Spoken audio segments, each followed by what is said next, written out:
Pumutok ang bulkang Canlaon sa Negros Island kagabi. Nagbuga ito ng makapal na usok. Naabot sa 5,000 metro ang taas. Dahil dito, itinaas sa alert level 2 ng FIVOX ang bulkang Canlaon. Ibig sabihin, bawal pumasok sa 4-kilometer radius permanent danger zone ng bulkan. Nakatanggap na ng request para sa dagdag na tulong ang Negros Occidental Provincial Disaster Management Program Division mula sa mga LGU ng La Castillana at La Carlota City dahil sa epekto ng pagsabog ng bulkang Canlaon. Ayon kay Irene Bell Plotenia, ilan lang sa mga hinihingi ng mga LGU ay ang dagdag na personnel na i-deploy para sa disaster response, pagkain at damit. Nag-coordinate pala sa aton nga logistics and sa aton nga food and non-food cluster.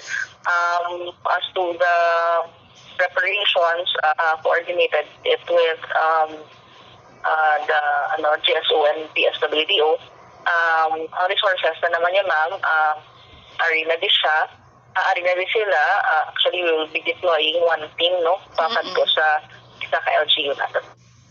Sa La Carlota City, may mga residente nang nag-evacuate at kasalukuyang nananatili sa gym ng lungsod. Sila ay mula sa Barangay Yubo at Barangay Araal na pawang malalapit sa paanan ng bulkang Canlaon. Sa bayan ng La Castillana, may mga residente na ring dinala sa mga evacuation center.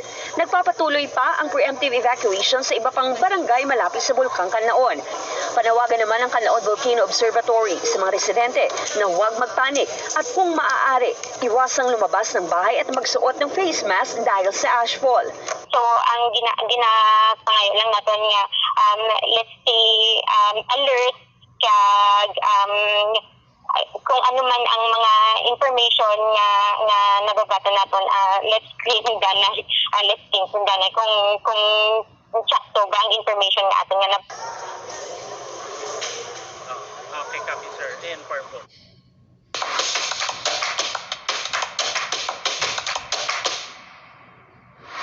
In purple. Igan, sa ngayon dumating na ang response team ng Provincial Disaster Risk and Management Office sa bayan ng La Castillana upang tumulong